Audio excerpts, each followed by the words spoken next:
দেওয়ালে ছবি আঁকা রয়েছে চৈতন্যদেবের, এবং উনি কোন কোন সময় এখানে কি কি করেছিলেন সেগুলো এখানে লেখা রয়েছে। আসছিলেন ওখানে হয়ে আবার সোজা তোমার পাশটা কি বলে চণ্ডীপুর ওই সাইডে চলে গেছিলেন আবার এইরকমই। তো চৈতন্যদেবকে এখানেই মানে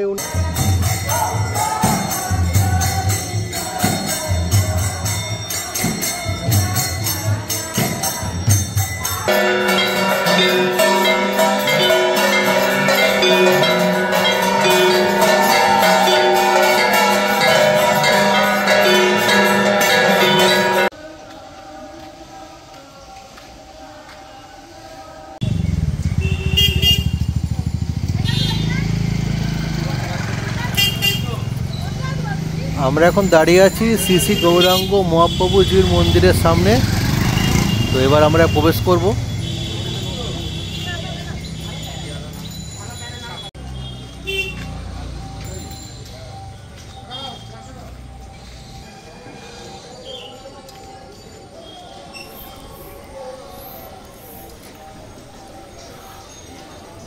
গেটের ভিতর ঢুকলেই একটা স্মৃতিস্তম্ভ রয়েছে, এর ডান দিকেই মন্দির পড়বে।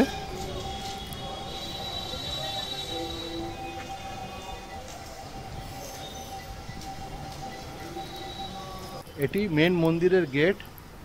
এই যে দেখছেন মেন মন্দিরের এটা গেট। আপনি এইটা দিয়েই আপনাকে এন্ট্রি করতে হয়।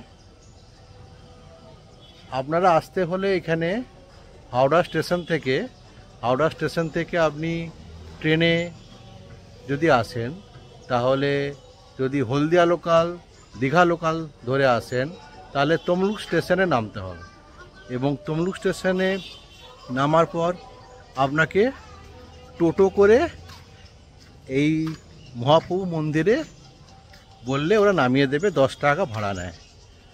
আর যদি আপনি বাসে আসেন হাওড়া থেকে, তাহলে বাসে এলে আপনাকে রাধামণিতে নামতে হবে। রাধামণিতে নেমে সেখান থেকে আপনি টোটো করে মানিকতলা মোড়, সেখানে 10 টাকা নেয়। আর যদি মানিকতলা মোড় থেকে 10 টাকা নেয়। আর যদি রিজার্ভে আসেন তাহলে মোটামুটি 100 টাকা মতো নেয় রাধামণি থেকে। আর যদি আপনি খড়গপুর বা মিদনাপুর থেকে আসেন, তাহলে কিন্তু আপনাকে মেছাদায় নামতে হবে। মেছাদায় নেমে আপনাকে ট্রেনে করে মেছাদায় নেমে ওইখান থেকে বাস স্ট্যান্ডে এসে মেছাদা হলদিয়াগামী তমলুক বাস ধরলে আপনি তমলুকে মানিকতলা মোড়ে নেমে যাবেন। ওখান থেকে টোটো করে মহাপ্রভু মন্দির। হাওড়া থেকে এলেও লোকালে যদি আসেন, তাহলে সেখানেও যদি আপনি মিদনাপুর লোকাল, খড়গপুর লোকালে করে আসেন, তাহলে আপনাকে মেছাদায় নামতে হবে। মেছাদায় নেমে টোটো করে আপনাকে মেছাদা নেমে আপনাকে বাস ধরে আপনাকে আসতে হবে তমলুক মানিকতলা মোড়, সেখান থেকে টোটো করে মহাপ্রভু মন্দির। আর যদি আপনি হাওড়া থেকে মেছাদায় না নেমে পাঁশকুড়ায় নামেন, তাহলে পাঁশকুড়া থেকে বাস আছে, সেই বাসে করে এলে আপনাকে সোজা মহাপ্রভু মন্দিরের সামনেই নামিয়ে দেবে। বাসে একটু টাইম নেয়, 1 ঘন্টা মতো টাইম নেয়, ভাড়া নেয় 30 টাকার মতো। চলুন এবার মন্দিরের ভিতর আমরা যাই।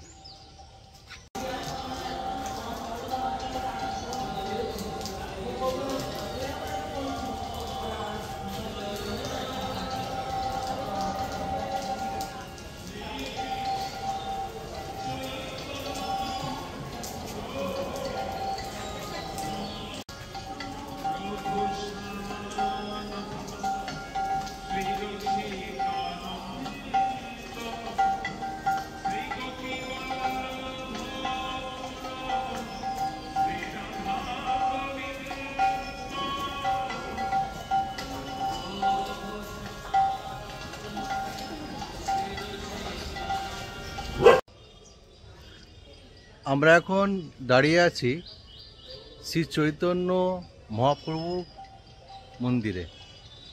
তো এখানে 1507 খ্রিস্টাব্দে শ্রী চৈতন্যদেব পুরী যাওয়ার পথে এখানে এসেছিলেন এবং 3 বার এখানে ছিলেন 1507 খ্রিস্টাব্দে। তো এখানেই তিনি সন্ন্যাস গ্রহণ করেন এবং ভিক্ষাবৃত্তি এখান থেকেই শুরু করেন। এটা হচ্ছে তমলুক শহর। তমলুক হচ্ছে আগে নাম ছিল তাম্রলিপ্ত বন্দর। তাম্রলিপ্ত তো মাঝখানে তমলুক হয়ে যায়, তো এখন আবার তাম্রলিপ্ত নাম হয়েছে। এটি পূর্ব মিদনাপুর ডিস্ট্রিক্টে অবস্থিত। এটা একটা ডিস্ট্রিক্ট টাউন। এই দেখুন, আপনারা দেখছেন প্রবেশদ্বার। প্রবেশদ্বারের মুখেই একটি স্তম্ভ রয়েছে, স্তম্ভ, এবং এদিকে আসুন।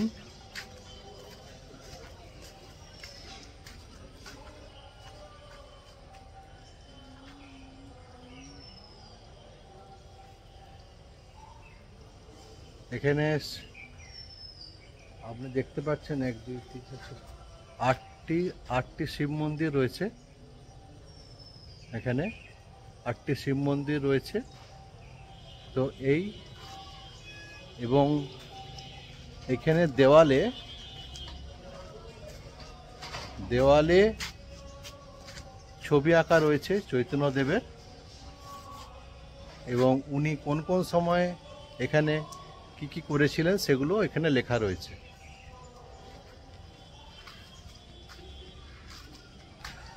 এই দেখুন, এই দেখুন, তমলুক আসার পর প্রথম ভিক্ষা গ্রহণ করছেন উনি, তার ছবি রয়েছে।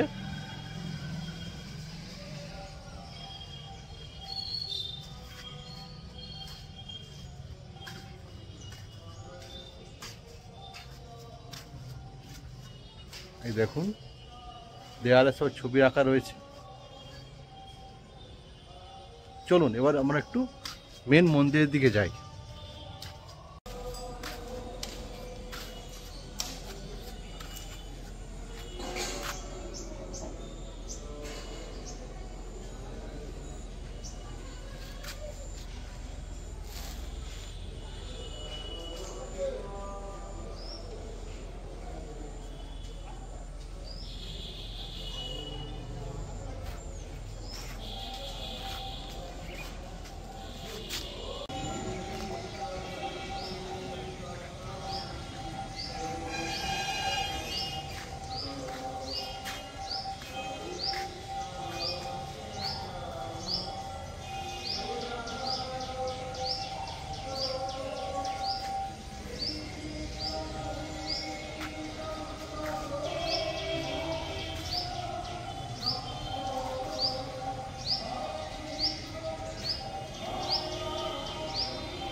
এটা হচ্ছে একটা বকুল গাছ। বকুল গাছের নিচে শ্রী বাসুদেব ঘোষের সমাধিস্থল। বাসুদেব ঘোষ হচ্ছেন শ্রী চৈতন্য দেবের শিষ্য। ওনার কাছে দীক্ষা নিয়েছিলেন এবং এই মন্দিরটি প্রতিষ্ঠা করেন শ্রী বাসুদেব ঘোষ। এই বাসুদেব ঘোষের হাতেই এই মন্দিরটি প্রতিষ্ঠা হয়েছিল। তো আমরা এই যে কালকে আছে রথ, তো ওই যে রথ সব রেডি হয়েছে, রথ রেডি হয়েছে। কালকে রথ বেরোবে এখান থেকে। চলুন আমরা রথের সামনে যাব। এই দেখুন রথ রেডি হচ্ছে।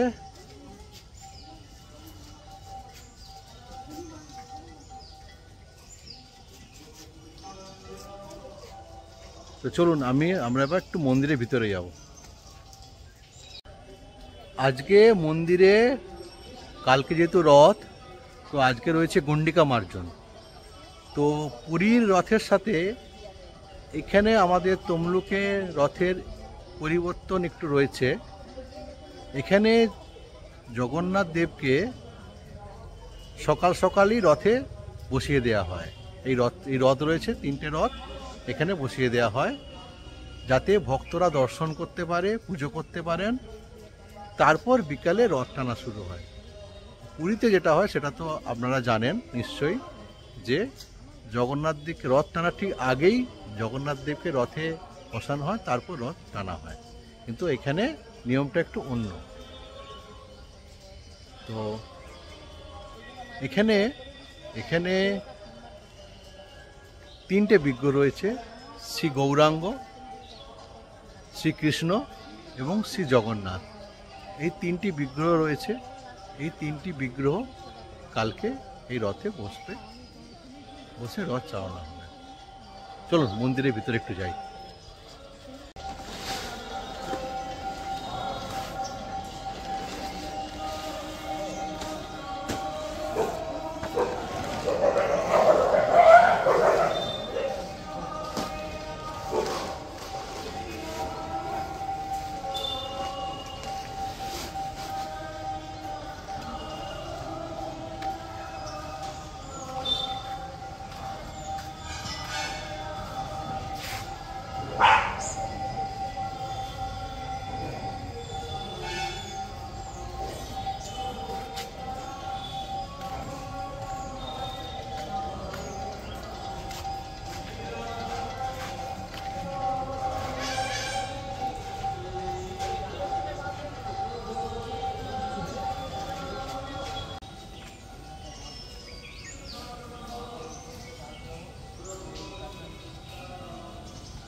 আজ মন্দিরে একজন ভক্তের সাথে দেখা হয়েছে, তো উনি কিছু বলবেন।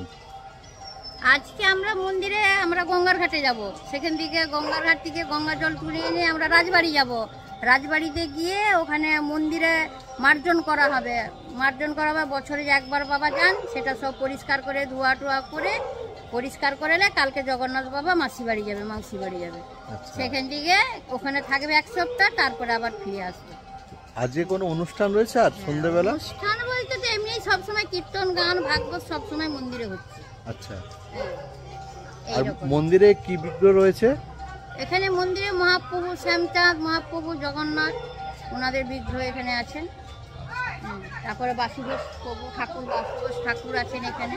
আচ্ছা, এখানে তো চৈতন্যদেব তো এখানে এসেছিলেন। মহাপ্রভু চৈতন্যদেব আসছিলেন। ওখানে তোমার হরিবাজারে আসছিলেন, ওখানেও মন্দির আছে। ওখানেও হরিবাজারে আসছিলেন। ওখানে হয়ে আবার সোজা তোমার পাশটা কি বলে চণ্ডীপুর ওই সাইডে চলে গেছিলেন আবার। এইরকমই চৈতন্যদেবকে এখানেই মানে উনি সন্ন্যাস নিয়েছিলেন। এখানেই সন্ন্যাস ধর্ম নিয়ে, উনি তো সংসারী মানুষ। তারপরে উনি এখন সন্ন্যাস ধর্ম নিয়ে বেরিয়ে গেলেন। ওই সব জায়গায় নাম করতেই বেরিয়ে গেছেন আর কি। এখান দিয়ে পুরী জানতো? হ্যাঁ, এখান থেকে পুরী ধাম। যেখানে আরো পুরীতে গেছিলেন, আরো অনেক জায়গা আমাদেরও তো মনে নেই। এইসব জায়গায় গেছেন, যেখানে যেখানে যাওয়ার সব গেছে। তো ঠিক আছে, চলুন মন্দিরের ভিতরে যাই এবার। হ্যাঁ, মন্দিরের ভিতরে চলুন। আমরা এখন এই মন্দিরের ভিতরে প্রবেশ করব। এটা মন্দিরের দরজা।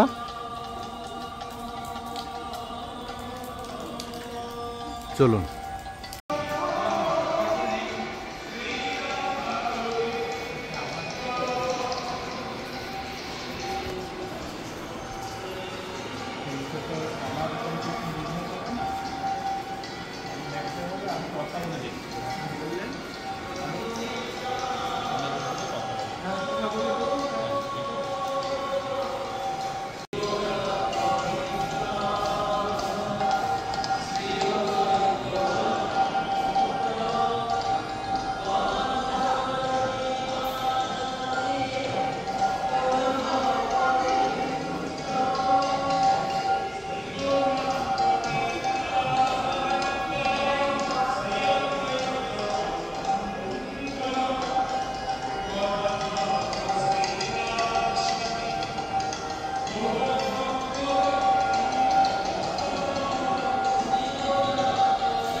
এইটা দেখছেন, এটা এখানে যখন মন্দিরে ভোগ প্রসাদ বিতরণ হয় তো এখানে বসে খাওয়ানো হয়।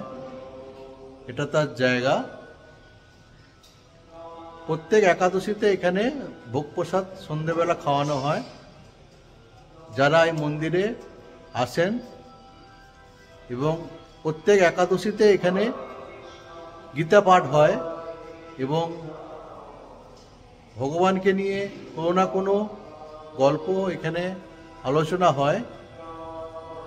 তো সেগুলো শোনার পর এখানে ভোগ প্রসাদ খাওয়ানো হয়।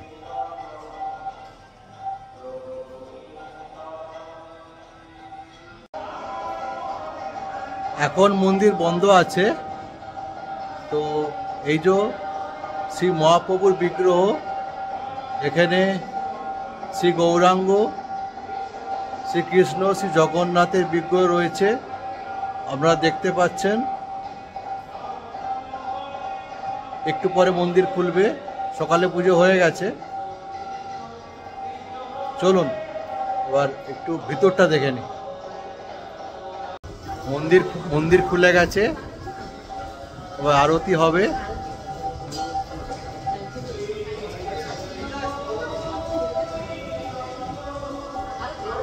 চলুন আমরা আরতি দেখি।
ধন্যবাদ।